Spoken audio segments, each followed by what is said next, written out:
Hello, America. So let's talk to the 419 with your host, Trey Don.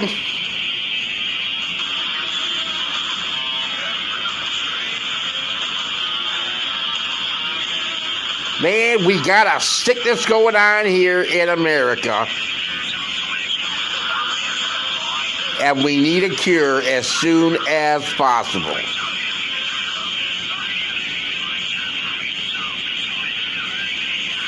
Welcome, Northwest Ohio, Southeastern Michigan, all over the planet. This is Let's Talk in the 419.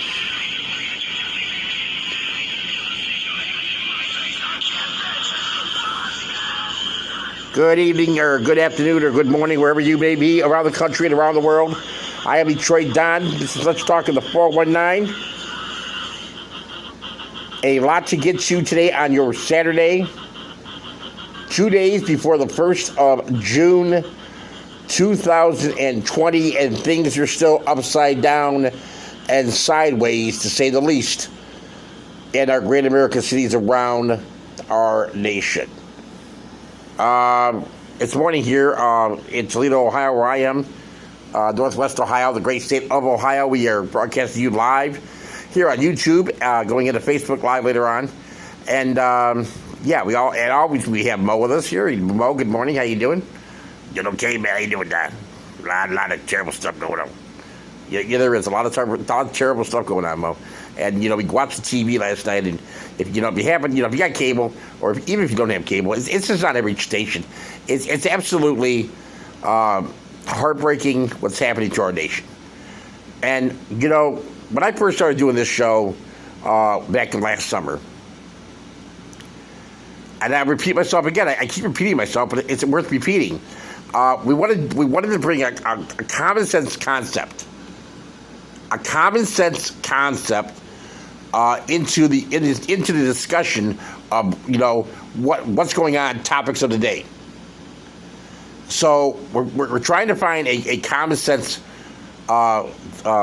sense of things that's going on right now in the country. It's not easy. It's not easy, because what's happening in the country right now is terrible. Now, is there someone to blame? There's people to point fingers at. I wouldn't say total blame. However, then again, my other side of my body's going, yeah, you got to blame. You got to get to the White House. And people yesterday was on the White House, close to the White House lawn.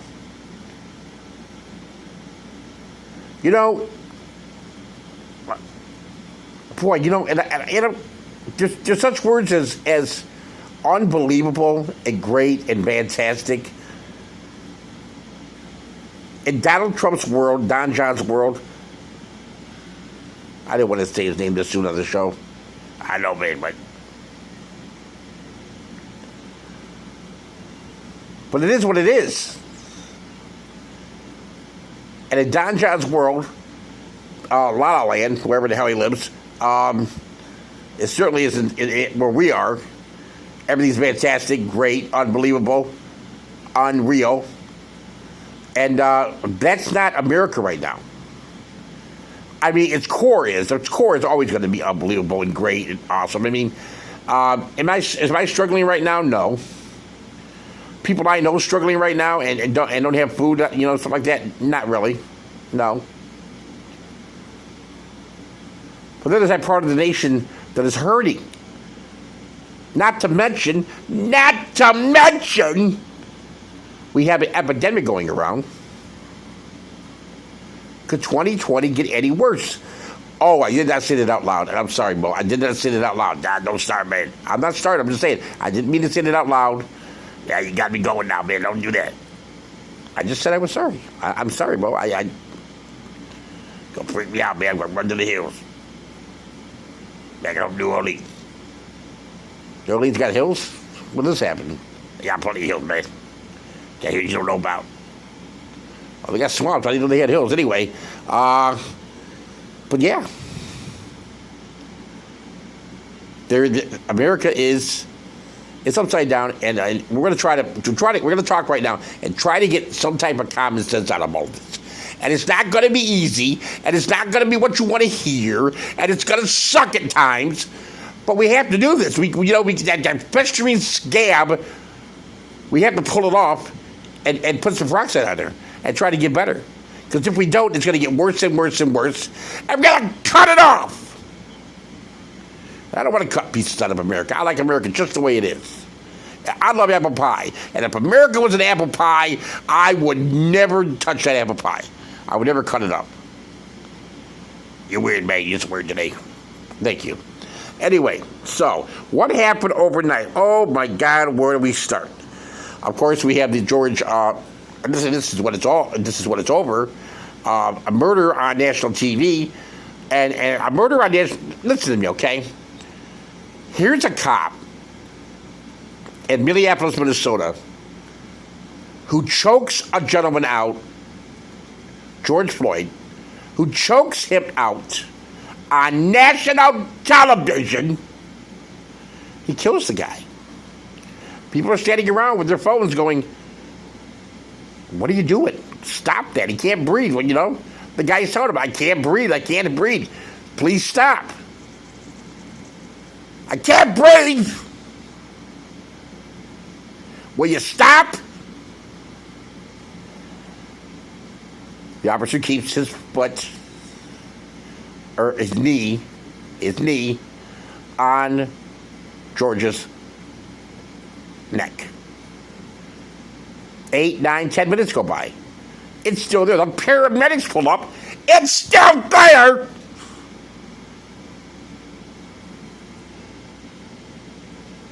Mr. Floyd is pronounced dead at the hospital soon after.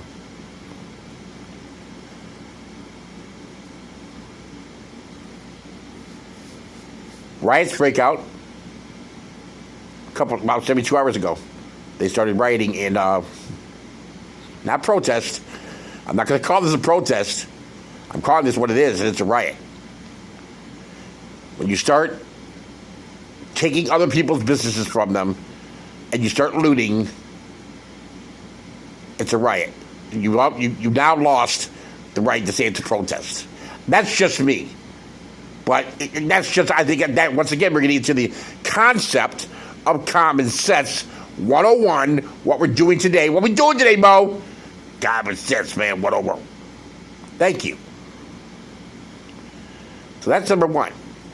Number two is, so the guy's not even being arrested. The guy's walking around whistling Dixie.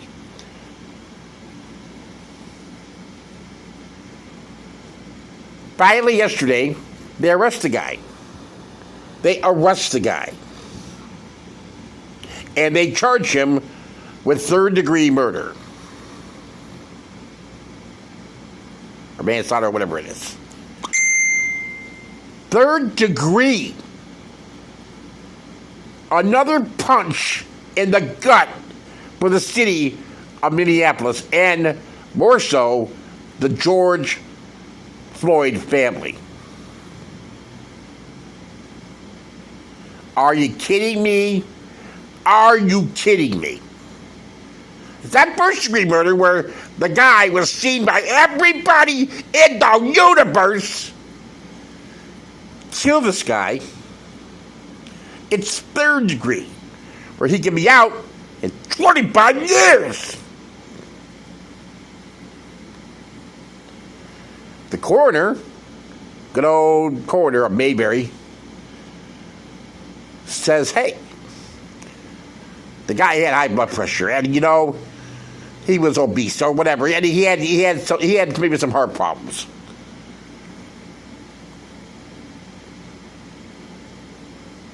Minneapolis, Minnesota, needless to say, because we're looking at, once again, Mo, common sense, man, common sense. We're looking at common sense, and it's good because it's common and it's sense. Common sense tells us that Minnesota is corrupt. Not Minnesota, the entire state, but that part is, and Minneapolis. You have a coroner letting at everything but the officer that killed the guy, and you have an officer going around whistling Dixie out of jail after killing a guy on nationwide TV and the world TV, whatever. And then when they arrest the guy, it's a third-degree misdemeanor. Now, what do you think? The night before that, there's rioting in the streets.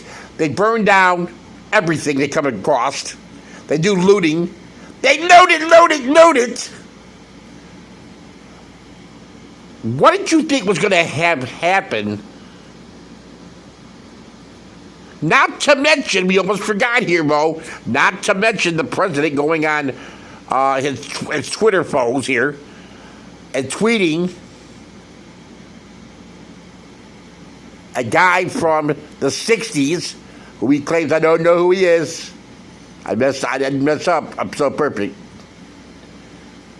When the looting starts, the shooting starts. What did you think was going to happen last night? When you had this guy brought up on charges for third-degree murder, even though it was a first-degree murder, because everybody seen the guy kill the man. The other cops around there are not even arrested, that watched it go on. And the President of the United States of America said when this looting starts, the shooting starts.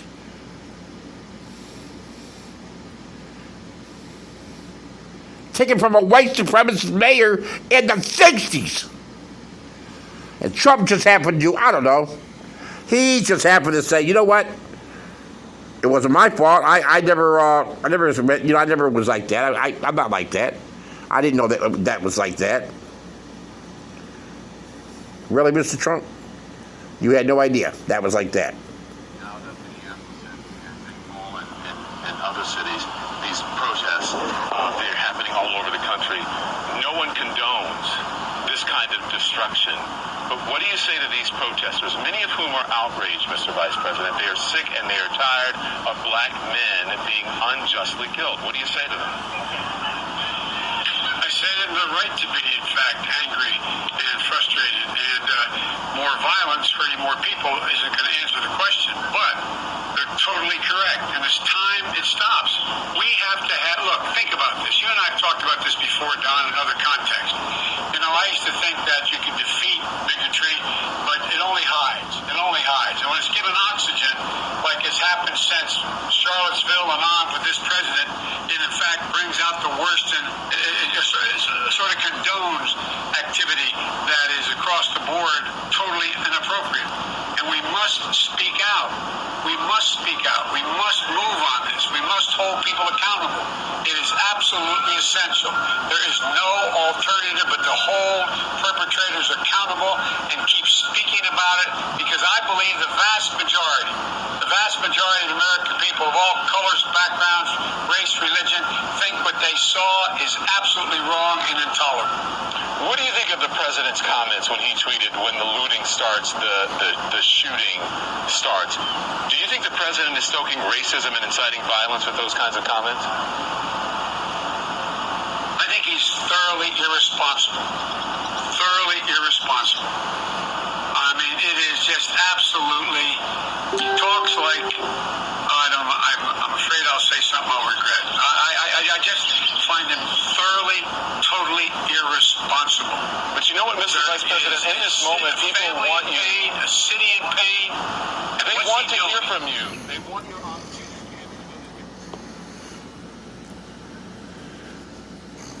Mr. Vice President Joe Biden, who's running against Trump in November, and Don Lemon on CNN talking right there. Yeah. Irresponsible is being nice about this. Uncle Joe's being very nice about this. While the White House was getting an attempted coup going on, if they wanted to overthrow the government, people were in front of the White House. Secret Service is trying to keep them away from the front door, which Detroit Don has never seen before, ever.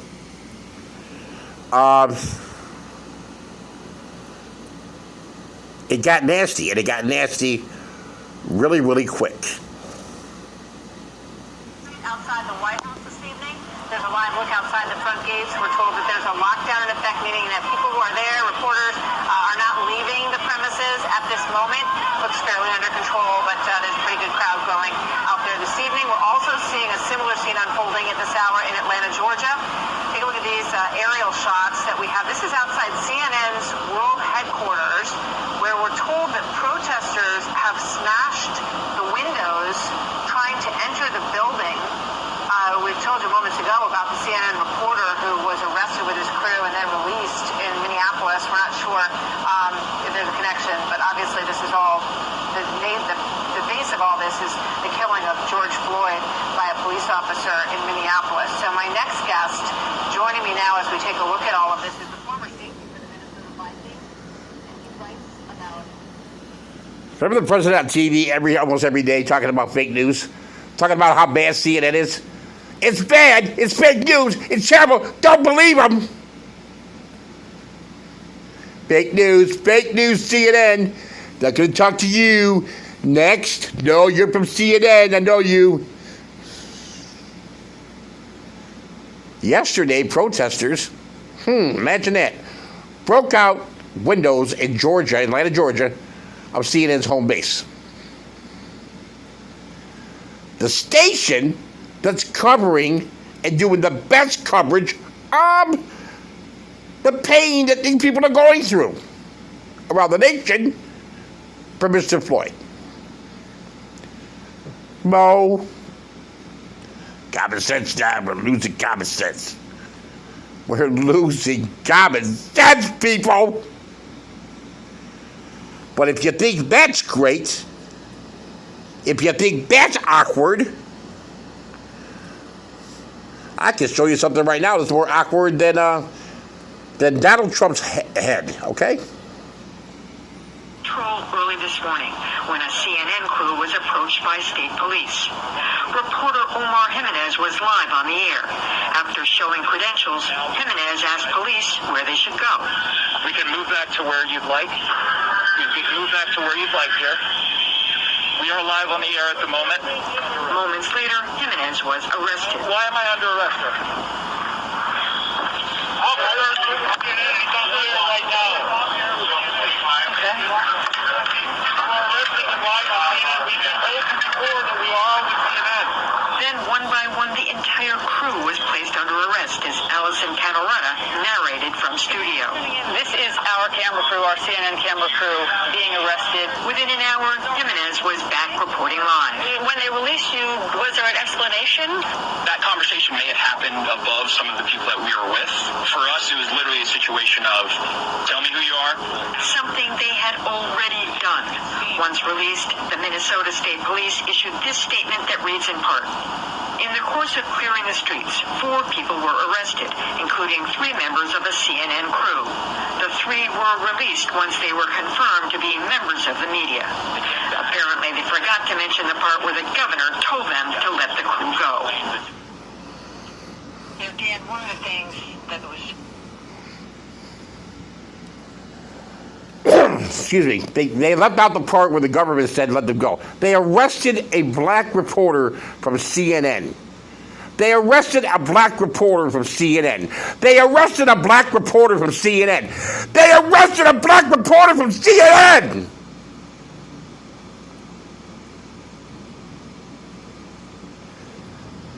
And you still think this isn't about Donald John Trump?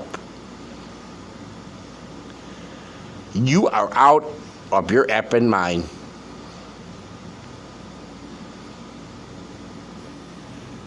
You don't think this went out in the past 24 hours, 48 hours? Is it coming from the White House? I'm not saying orders are being given to the White House from the White House to these protesters. Of course not. That we know of. But when you start preaching hate and saying that KKK members and white supremacist groups and Nazis are fine people, when you start preaching, when the looting starts, the shooting starts, you start using the words of a white supremacist in the 60s and then act like, I don't know who he was, I made that up, it's mine.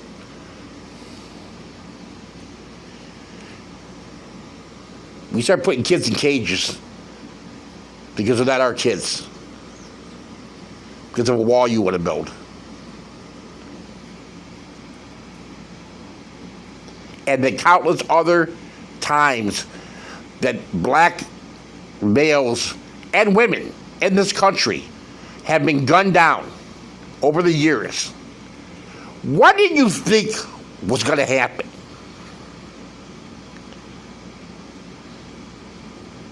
What did you think was going to go on? No one can be that naive. No one can be that stupid to think, oh, well, another guy got shot. What did you think was going to happen? When hatred is being just thrown out of the White House. Now, we know Donald Trump is not a president. He's not one of these guys like Barack Obama is going to come out and try to calm everything down. He wants to put gasoline on a fire. This guy is from The Apprentice. He's from The Apprentice. I didn't like that show, man. I never liked The Apprentice. Me neither. This guy's from a TV reality show. He thinks this is a game. America, we got problems. And we better figure them out real quick. Because if we don't, it's going to fester and get worse and worse and worse until we don't know how to get out of it. Say a prayer today for the country, your family. Keep everybody close to you. And let's get through this together. We got to get through this, America. We're going to get through it. We have to. We have a choice. Not to mention, we haven't talked one thing just on today's show about something that is, could wipe us out the planet, the epidemic. Isn't that something? But we do a whole show, and it's not even mentioning the epidemic that's going on. When you go outside, you could catch an infection that could kill you. We're not even talking about that.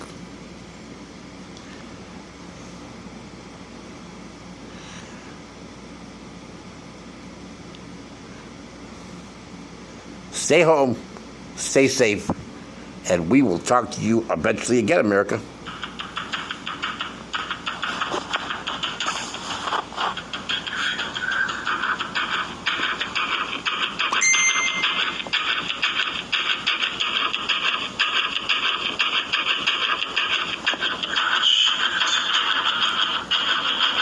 You've been listening to Let's Talk in the 419 with your host, Detroit Don.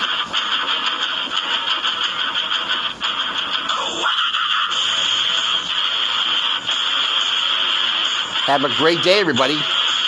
Take your kids to the park, but you better put a face mask on them. Nice day here in Northwest Ohio, Southeastern Michigan. Sunny outside. Just a small chance of COVID-19. We'll talk to you soon, America. Take care of yourself. T-Town, we love you. God bless everybody. Say goodbye, Mo. Bye, Mo. Have a great day. Take care. What's it, mate?